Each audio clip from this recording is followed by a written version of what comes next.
Hey, what's going on, everybody? Today I'm taking a whack at getting my Dom IX10 opened. This is a 10-pin dimple lock where there are 2 rows of 5 pins, and on top of that, there are these interesting kind of shark fin pins where they have kind of the pin itself has like almost a blade down the middle of it, running, front to back in the chamber, so your ability to kind of get a good purchase on the pin is a little bit more difficult than what's typical. This is a difficult lock, especially for a brown belt lock. I have put a fair amount of time into this at this point, and I have opened it exactly once. It is not very forgiving. All of the pins kind of act like tapers. They overset very easily, and it's very easy to inadvertently not be lifting like the most bound pin.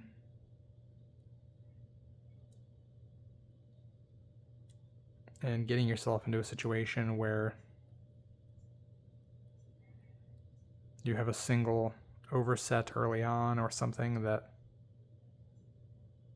fouls your whole attempt, and because the tolerances are pretty good, you don't actually realize it until you're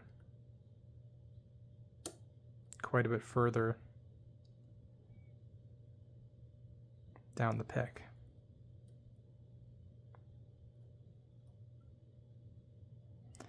Trying to be relatively gentle.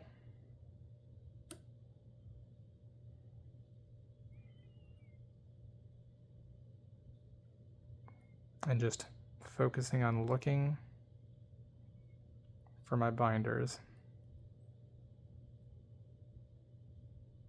And if it's not my binder,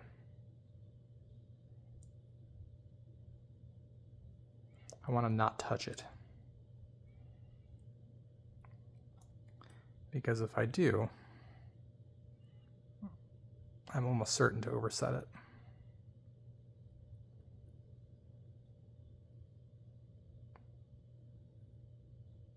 So lots of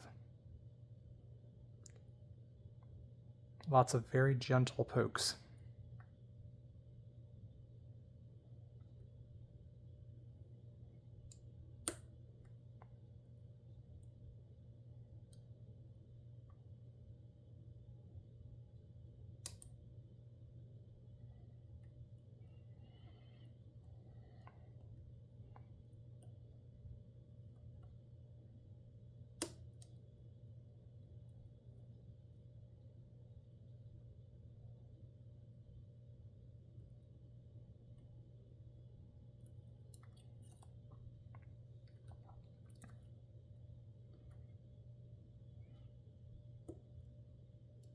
The 2 rows of pins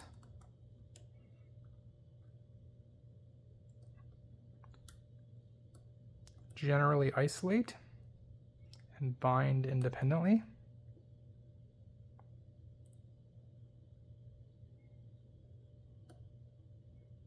I am focusing on picking the left side now. And when the left side progresses to the point that it's pretty close to set, I will get just the tiniest little false set.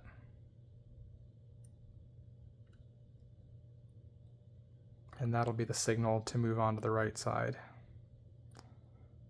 Everything about this lock is subtle. That little false set is also subtle. It's not invisible, you will see it, but you're primarily looking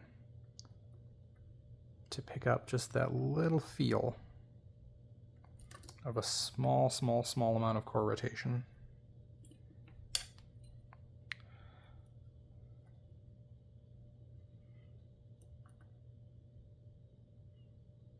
based on the feedback that the lock is giving me now, I suspect that I already actually have an overset.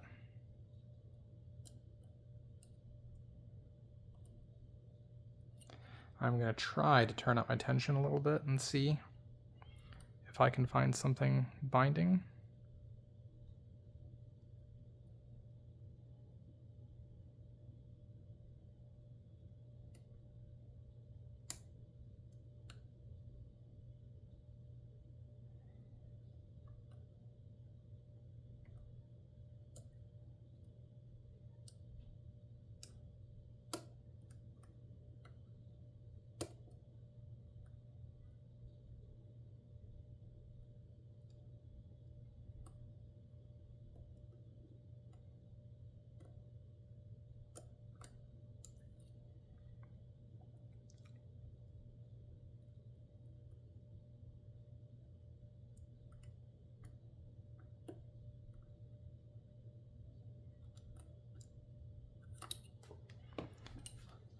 I'm alternating between lifting the pins directly and kind of trying to get in on the side of the pin. Assuming we get to a point where I can open this up, I will show you why that is. But the shape of the key pins sometimes actually makes it a little bit easier to come in next to the pin and lift it, as opposed to trying to lift the pin kind of right on its own tip.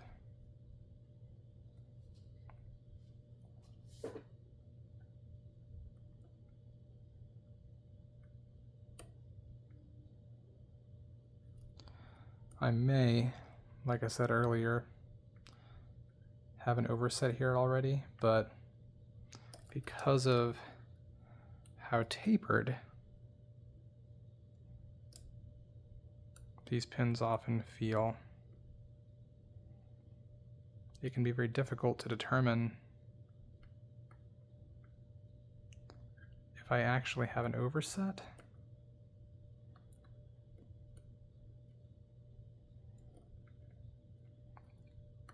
or if there's something that just needs to be inched up a little bit more.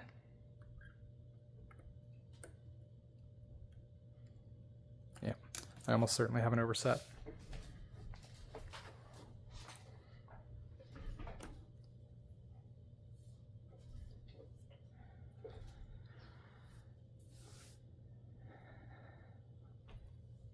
Shake it out a little bit. We'll go ahead and give it one more try tonight. Yeah, it's always that one try, right?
Both of those last two clicks,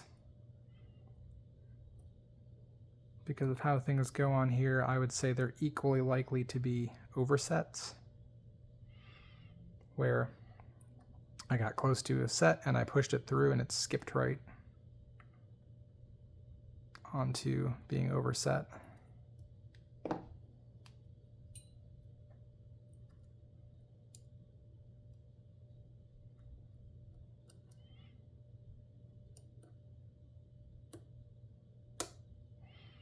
Because too little tension and nothing binds. A little too much. And it gets really easy to just kind of start overshooting everything.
Felt a little shift on the core there.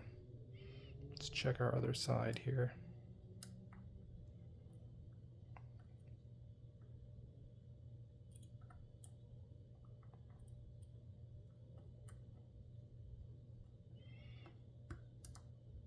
Because of where my tension wrench is, it's difficult to access. I want to check everything one last time before I commit to moving my wrench and checking this other side.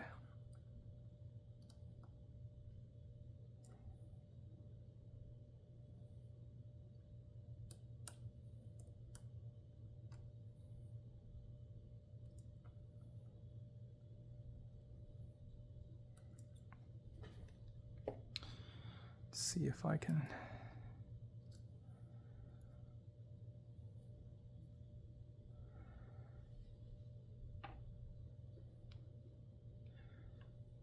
transfer myself.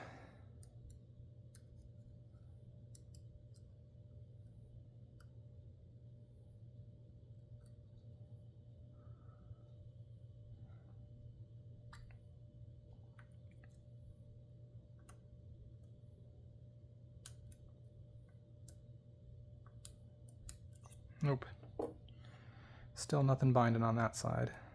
So, thought I might have been there, but I should be close at least.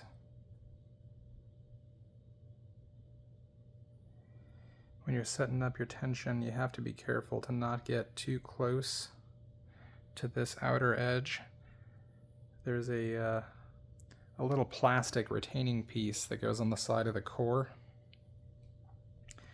And if you kind of dig into that, you'll end up binding your core, or binding your plug up to the core, and you won't really be able to move anywhere.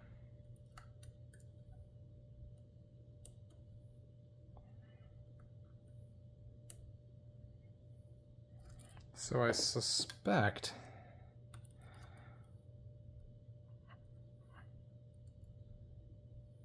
I have everything set currently but pin 5.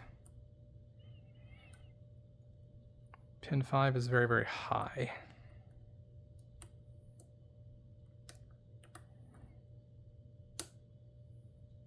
And it's very difficult to get on cleanly.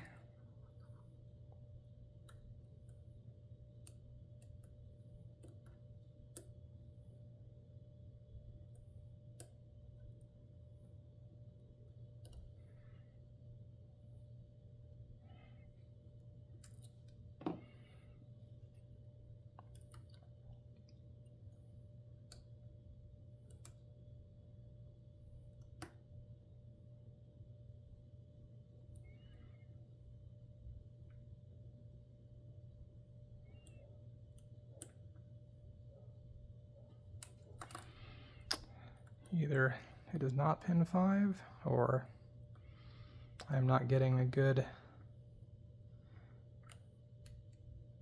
angle on it to get there. I just felt another small shift.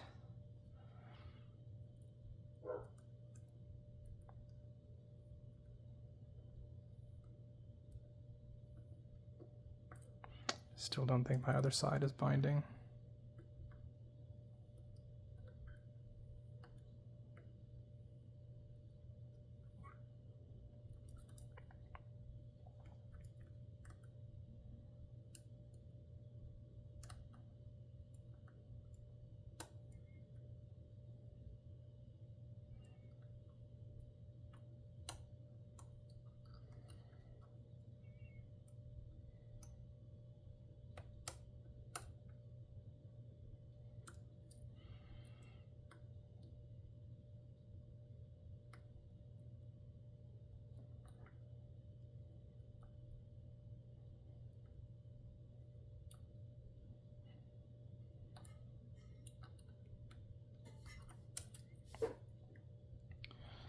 It is hard to say at this point for me if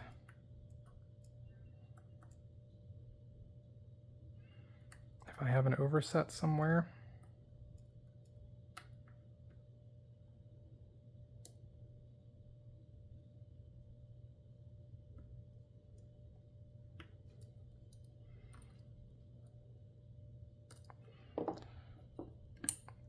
I probably do.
Might be in the running for the slowest pick on this lock at this point.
Take a look at my other side again.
Ha ha ha ha.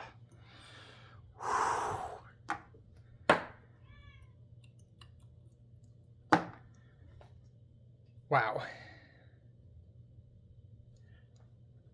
24 minutes and a couple of reset attempts, but yeah. She's definitely opened. Okay. That was a tough one.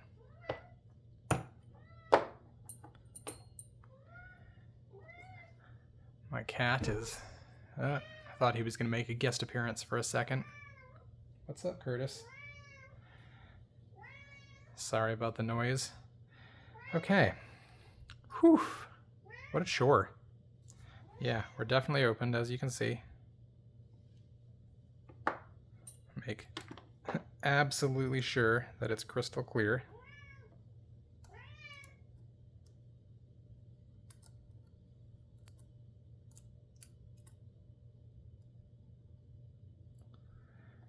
We're going to go ahead and lock it back up. And let's go ahead and gut this guy.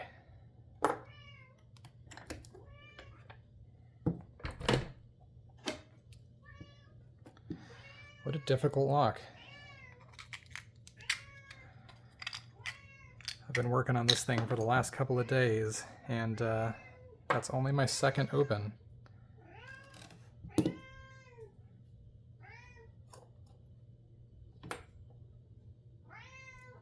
I know, Curtis.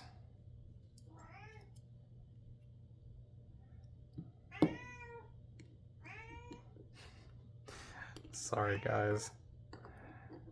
But he's not going to go away.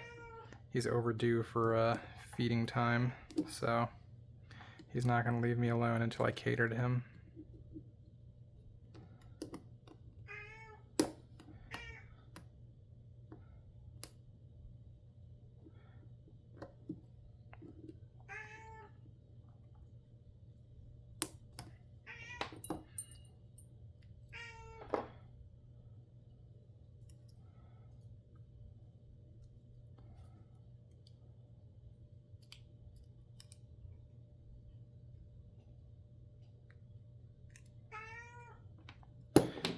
There we go. Stupid ring's off finally.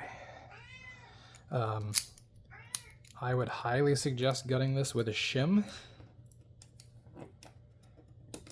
It might be doable without it, but I would definitely use a shim when gutting it. We'll take a look at the shape of the key pins in here, and with that C-clip groove on the back of the core of this lock, I would almost guarantee that if you try to brick this without a shim, or excuse me, if you try to gut this without a shim, you're gonna brick it.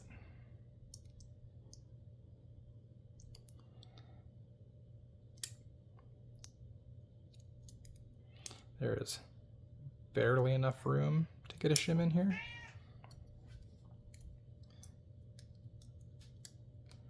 There we go. Work it through here.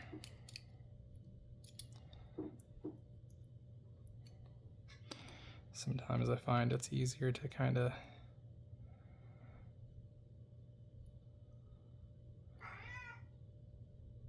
get the core a little bit out, and then that shim may slide in a little bit more easily.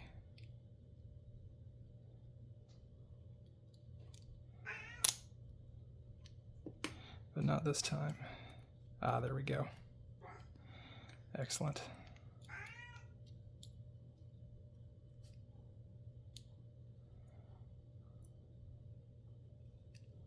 Okay.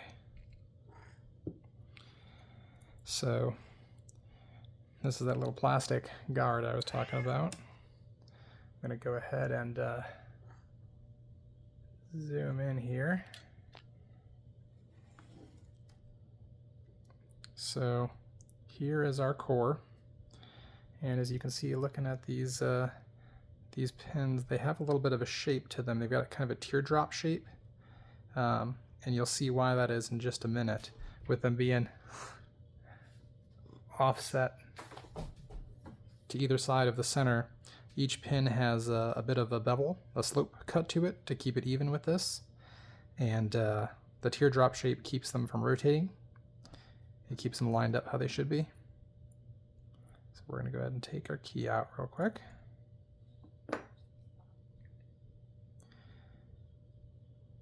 And we'll start with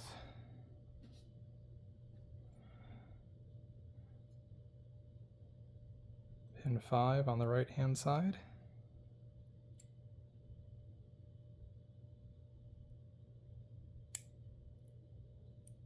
And you can see this is what I was talking about earlier, how they have this kind of blade almost.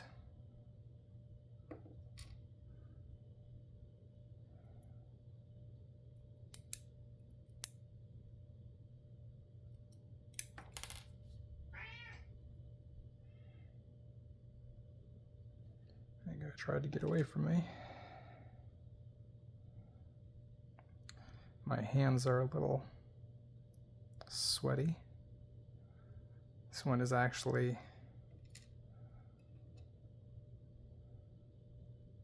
it's got a little bit of like a almost like a spooled bit on it.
Come on.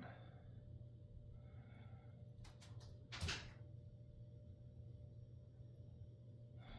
gave this guy a good cleaning right before I started working on him, but can still be a little bit sticky sometimes.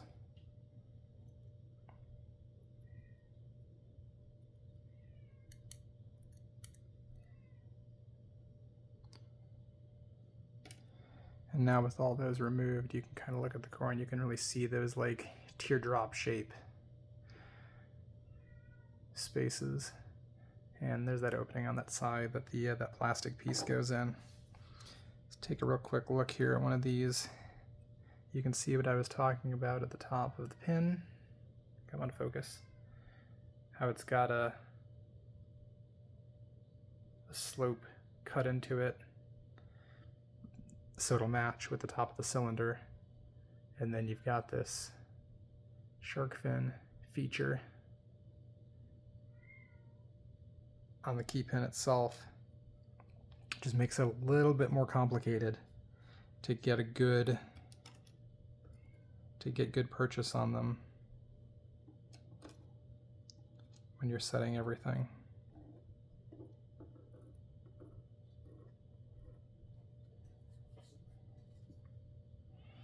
So there's our key pins.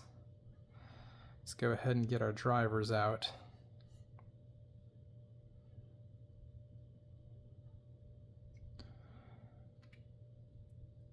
Pull our shim out here. And then kind of just like it was with the key pins, we'll be alternating back and forth on the drivers because they're kind of staggered.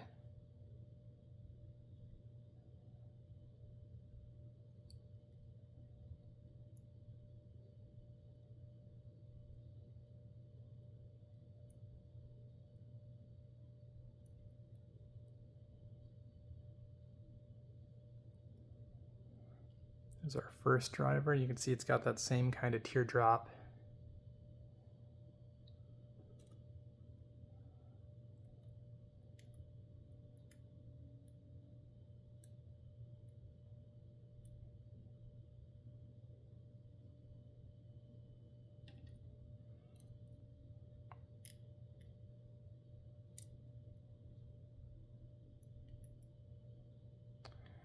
These guys are kind of like T-pins. When I went back at the very end and I was poking around, that's what I was kind of feeling out there at the very end. Even once you've got your two sides picked, you've got, excuse me, I reversed those. You've got those two T-pins, one on either side, to clear before you're actually all the way opened.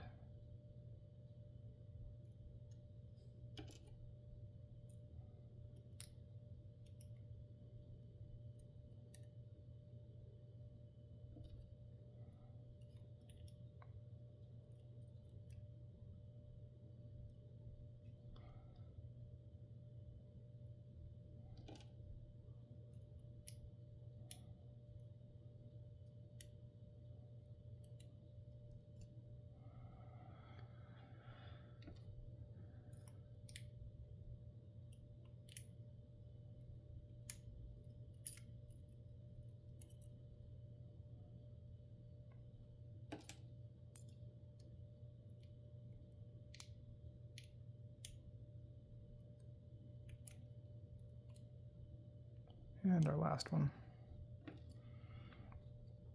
And then we've got all of our springs. Just gonna shake those out here real quick.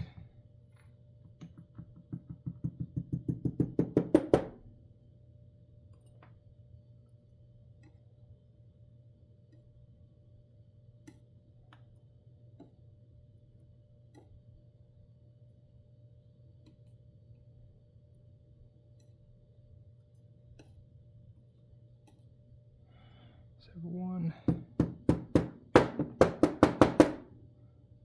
caught in there still. Oh, there it is. Just off to the side just a little bit. There's nothing really to see in here.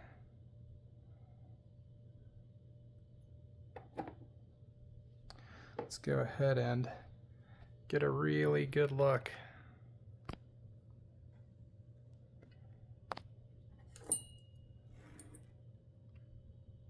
at these really interesting pins. So just like the key pins, the drivers have that same kind of bevel to them.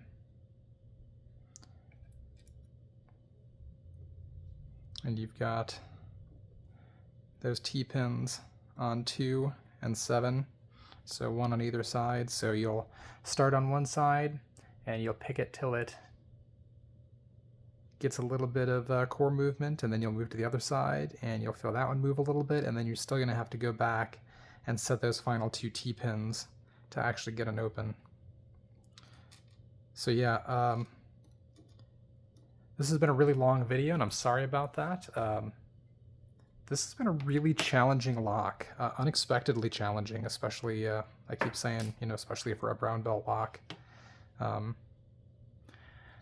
tend to be overconfident in these things. I really, like I said at the beginning, I thought I'd pick this one fast and it wouldn't be much of a problem, but I've been on it for the better part of this week, and tonight I've opened it a couple of times, and those have been the first 2 times. So yeah, hopefully this helps somebody out.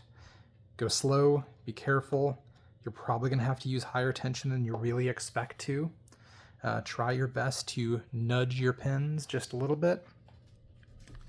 Only as much as you need to for them to stop binding, and just expect to keep moving up and down the stack and testing over and over and over again until you eventually feel that little bit of core movement. Understand some of your pins may be very high lift. You can see like this one here. Focus, please. Very high lift pin on 1 on the right side and 5 on the left side.